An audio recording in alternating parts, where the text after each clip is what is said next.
Hi friends, welcome to our channel. ఈరోజు మనం 2015లో Bengali language లో రిలీజ్ అయినటువంటి ఒక ఫ్యాంటసీ రొమాంటిక్ డ్రామా మూవీ స్టోరీని డిస్కస్ చేద్దాం. అదే నిర్బాగ్. మూవీ చాలా బాగుంటుంది, సో చివరి వరకు చూడండి. మూవీ చాలా బాగుంటుంది, సో చివరి వరకు చూస్తేనే మీకు ఈ మూవీ చాలా క్లియర్ గా అర్థమవుతుంది. సో స్కిప్ చేయకుండా చివరి వరకు చూడండి. Now let's start our video.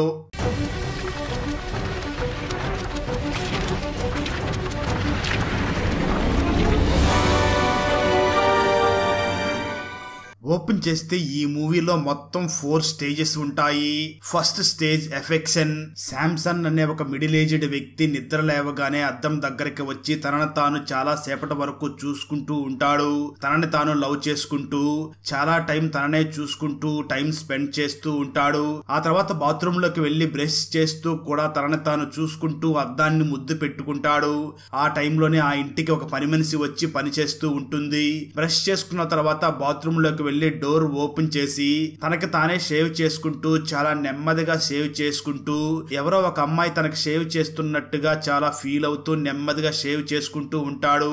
అంత నెమ్మదిగా షేవింగ్ చేసుకుంటున్నా తనకి గాయం అవుతుంది. దాంతో తనని తానే తిట్టుకుంటాడు. ఆ తర్వాత మళ్ళీ బాత్రూమ్ లోకి వెళ్లి బాత్ టబ్ లో పడుకుని చాలా సెక్సీగా స్నానం చేస్తాడు. చిన్న పిల్లల్లాగా నీటిలో ఆడుకుంటూ స్నానం చేస్తాడు. స్నానం చేసిన తర్వాత మళ్ళీ అద్దం ముందుకు వచ్చి తన తల మీద ఉన్న ఆ 4 వెంట్రుకలు కూడా దువ్వుతాడు. అది కూడా చాలా సేపు దువ్వుతాడు. తను దువ్వుకునే సమయంలోనే ఆ పని మనిషి ఇంటిలో పనులన్నీ చేసేస్తుంది. అయినా కూడా అతను అద్దం ముందు నుంచి పక్కకి అస్సలు కదలడు. ఫైనల్ గా చాలా సేపటి తర్వాత శాంసన్ తన అమ్మకి ఒక చిన్న లెటర్ ని రాస్తాడు. ఆ తర్వాత చాలా టిప్ టాప్ గా రెడీ అయ్యి తన ఇంట్లో నుంచి బయటికి వస్తాడు. అప్పుడే ఆ అపార్ట్మెంట్ లో ఉంటున్న ఒక వ్యక్తి వచ్చి శాంసన్ కి హ్యాపీ బర్త్డే అని విషెస్ చెప్తాడు. నిజానికి ఆ రోజు అతని బర్త్డే అయి ఉండదు. ఆ తర్వాత ఆ వ్యక్తి శాంసన్ ని చూసి ఈ రోజు ప్లాన్స్ ఏమిటి, డిన్నర్ చేయడానికి ఎక్కడికి వెళ్తున్నావు, ఈ రోజు పార్టీ ఉందా లేదా అని అడుగుతాడు. కానీ శాంసన్ ఆ వ్యక్తికి అసలు ఆన్సర్ ఇవ్వకుండా అక్కడి నుంచి పార్క్ కి వస్తాడు. శాంసన్ రెగ్యులర్ గా అదే పార్క్ కి వస్తూ పోతూ ఉంటాడు. ఒకే బెంచ్ మీద కూర్చుని డైలీ ఒకే బుక్ ని చదువుతూ ఉంటాడు. ఆ బుక్ పేరు మేక్ యువర్ సెల్ఫ్ అన్ఫర్గెటబుల్. ఆ విధంగా శాంసన్ బుక్ చదివే సమయంలో తన పక్కకి సుస్మిత సేన్ వచ్చి కూర్చుంటుంది. చూడ్డానికి సుస్మిత చాలా కోపంగా ఉంటుంది. నిజానికి శాంసన్ కి డిసోసియేటివ్ ఐడెంటిటీ డిజార్డర్ DID ఉంటుంది. సింపుల్ గా చెప్పాలి అంటే మల్టిపుల్ పర్సనాలిటీ డిజార్డర్ అని అనుకోవచ్చు. శాంసన్ తన లోపల తనది, తన వైఫ్ ది, అలాగే తన మదర్, ఇలా 3 క్యారెక్టర్స్ ని ఇమాజినేషన్ చేసుకుంటూ ఉంటాడు. శాంసన్ సుస్మిత సేన్ ని ఎందుకు కోపంగా ఉన్నావు అని అడుగుతాడు. అప్పుడు సుస్మిత తన ప్రాబ్లం శాంసన్ కి చెప్తూ ఉంటుంది.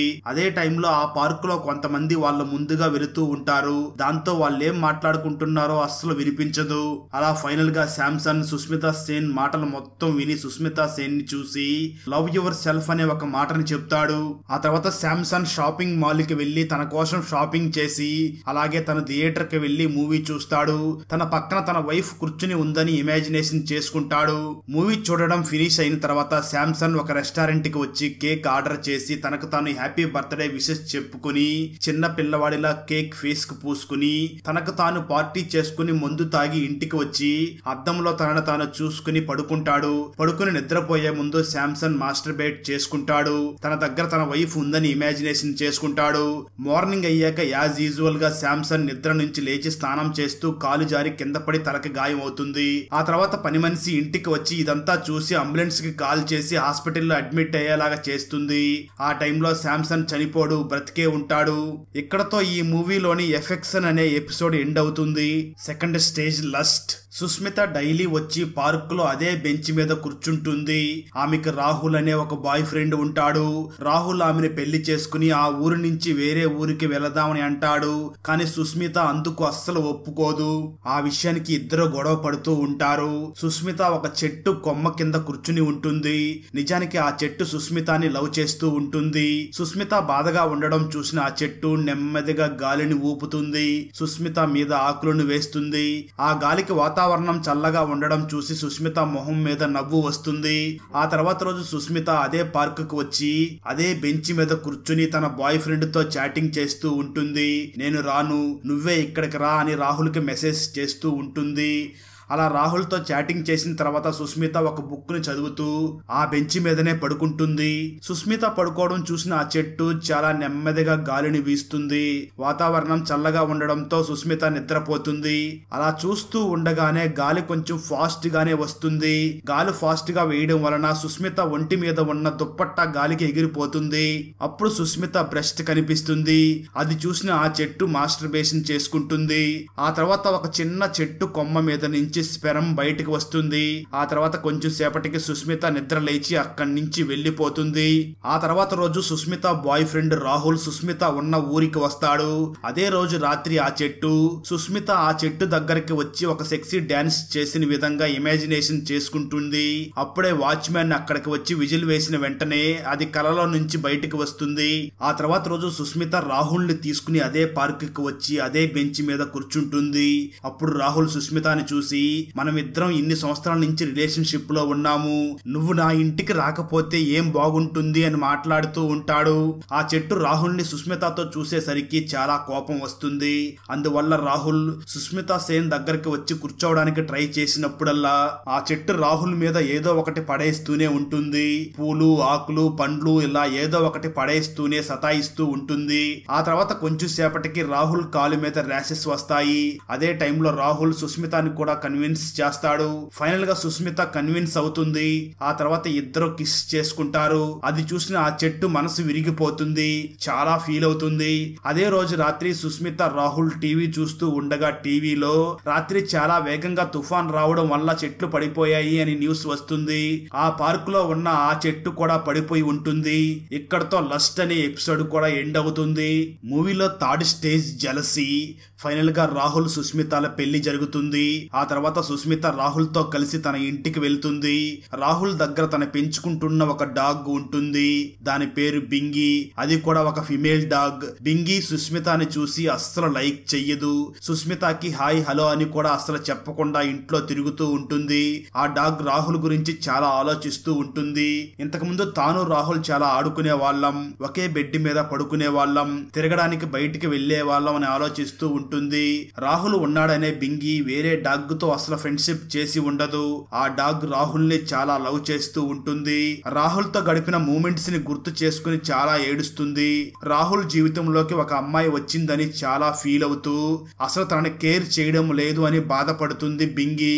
ఆ తర్వాత రాహుల్ సుస్మిత ఇద్దరు కలిసి టైం స్పెండ్ చేస్తున్నప్పుడు రాహుల్ దగ్గరికి బింగి వచ్చి బయటికి వెళ్లే టైం అయింది అని చూపిస్తుంది. కానీ రాహుల్ బింగిని అస్సలు కేర్ చేయడు. కొత్త భార్య వచ్చినందువల్ల తనతో టైం స్పెండ్ చేస్తూ బింగిని అస్సలు పట్టించుకోడు. అదే రోజు రాత్రి సుస్మిత రాహుల్ బయట డిన్నర్ చేసి ఇంటికి వచ్చి బెడ్రూమ్ లో ఇంటిమేట్ అవడానికి ట్రై చేస్తారు. కానీ అంతకంటే ముందు బింగి ఆ రూమ్ లో బెడ్ మీద ఎక్కి పడుకుని వాళ్ళిద్దరిని ఆ పని చేయనీయకుండా ఆపేస్తుంది. ఆ తర్వాత రోజు రాహుల్ తన పని మీద ఆఫీస్ కి వెళ్తాడు. సుస్మిత అప్పుడు ఒక్కటే ఇంట్లో ఉంటుంది. భోజనం చేసే టైం అయినందువల్ల సుస్మిత బింగికి ఫుడ్ పెడుతున్నప్పుడు బింగి సుస్మిత మీద అటాక్ చేస్తుంది, తనకి గాయం అయ్యేలా చేస్తుంది. ఆ తర్వాత రాహుల్ ఇంటికి వచ్చి సుస్మితని ఆ సిచ్యువేషన్ లో చూసి చాలా కోపం వచ్చి ఒక బెల్ట్ తీసుకుని బింగిని చాలా కొడతాడు. ఆ తర్వాత రాహుల్ బింగిని తన అమ్మమ్మ గారి ఇంట్లో వదిలిపెట్టాలి అని డిసైడ్ అవుతాడు. ఆ తర్వాత రోజు రాహుల్ సుస్మిత బింగిని తీసుకుని రాహుల్ అమ్మమ్మ గారి ఇంటికి వెళుతూ ఉంటారు. బింగికి అక్కడికి వెళ్లాలని అస్సలు ఇష్టం ఉండదు. కాబట్టి బింగి కార్ రన్నింగ్ లో ఉండగానే కార్ డోర్ ని ఓపెన్ చేస్తుంది. దానివల్ల ఆ కారుకి యాక్సిడెంట్ అయ్యి సుస్మిత చనిపోతుంది. రాహుల్ కోమాలో ఉంటాడు. ఆ బింగి డాగ్ అనాథవుతుంది. ఇక్కడతో ఈ జెలసీ ఎపిసోడ్ కంప్లీట్ అవుతుంది. Fourth stage love. సుస్మిత చనిపోయిన తర్వాత తన శవాన్ని ఒక మార్చరీ రూమ్ లో పెడతారు. ఆ మార్చరీ రూమ్ ని చూసుకోవడానికి ఒక వ్యక్తి ఉంటాడు. అతని పేరు మృత్యుంజయ్. గాలి కారణంగా సుస్మిత మొహం మీద ఉన్న క్లాత్ తొలగిపోయి తన మొహం కనిపిస్తుంది. మృత్యుంజయ్ సుస్మితని చూసి లవ్ చేయడం మొదలు పెడతాడు. అంటే మొదటి చూపులోనే ఆమె డెడ్ బాడీని చూసి చాలా ఇష్టపడతాడు. అలా సుస్మితని చూస్తూనే ఉంటాడు. ఆ తర్వాత అతను ఇంటికి వచ్చి మందు తాగి సుస్మిత గురించి చాలా ఇమాజినేషన్ చేసుకుంటూ ఉంటాడు. అంటే అతను సుస్మిత డెడ్ బాడీతో హోటల్ కి వెళ్లి తిన్నట్లు, ఆ తర్వాత థియేటర్ కి వెళ్లి మూవీ చూసినట్లు, ఆ తర్వాత ఆ మార్చరీ రూమ్ లోనే ఇద్దరికి పెళ్లైనట్లు, పెళ్లయ్యాక ఇద్దరు హనీమూన్ కి వెళ్ళినట్లు ఈ విధంగా చాలా ఇమాజినేషన్ చేసుకుంటూ ఉంటాడు. ఆ తర్వాత రోజు ఉదయం తాను టిప్ టాప్ గా రెడీ అయ్యి తిరిగి మార్చరీ రూమ్ కి వెళ్లి సుస్మిత డెడ్ బాడీ పెట్టిన బాక్స్ ని ఓపెన్ చేసి తనతో చాలా విషయాలు మాట్లాడతాడు. చాలాసేపు తనని చూస్తూ తనకి మేకప్ వేస్తూ ఉంటాడు. అదే సమయంలో కొంతమంది అబ్బాయిలు ఆ మార్చరీ రూమ్ వద్దకు వచ్చి మృత్యుంజయ్ని చూసి, నువ్వు ఒక 5 మినిట్స్ ఆ మార్చరీ రూమ్ నుంచి బయటికి వచ్చాయి, కొంచెం సేపటి కోసం నువ్వు ఆ మార్చరీ రూమ్ ని మాకివ్వు అని అడుగుతారు. అంటే ఆ ముగ్గురు ఆ మార్చరీలో ఉన్న ఒక అమ్మాయి డెడ్ బాడీతో సెక్స్ చెయ్యాలి అనుకుంటారు. ఆ మార్చరీ రూమ్ లో సుస్మిత డెడ్ బాడీ ఉన్నందువల్ల అతను ఆ మార్చరీ రూమ్ కి లాక్ వేసి ఆ తాళంని బయటికి పారేస్తాడు. అంటే అతను వాళ్ళని లోపలికి వెళ్ళనివ్వడు. అందుకు ఆ గూండాలు అతన్ని బాగా కొడతారు. సరిగ్గా అదే సమయంలో మార్చరీ రూమ్ లో ఉన్న సుస్మిత డెడ్ బాడీ మొహం మీద చిరునవ్వు వస్తుంది. అంటే అతను తన కోసం చేస్తున్న దానికోసం ఆమె చాలా హ్యాపీగా ఫీల్ అవుతుంది.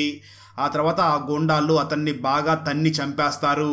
అదే సమయంలో సుస్మిత వాళ్ళ రిలేటివ్స్ వచ్చి సుస్మిత డెడ్ బాడీని తీసుకుని వెళ్లిపోతారు. ఆ తర్వాత ఆ వాచ్మెన్ డెడ్ బాడీని సుస్మిత డెడ్ బాడీని ఉంచిన బాక్స్ లోనే పెడతారు. ఈ విధంగా ఇద్దరు డెడ్ బాడీస్ వేరవుతాయి. ఇక్కడతో ఈ ఫైనల్ ఎపిసోడ్ కూడా పూర్తవుతుంది. ఫ్రెండ్స్, వీడియో నచ్చినట్లయితే లైక్ చేసి ఒక చిన్న కామెంట్ చేస్తే మాకు నెక్స్ట్ వీడియో చేయడానికి ఎంకరేజింగ్ గా ఉంటుంది.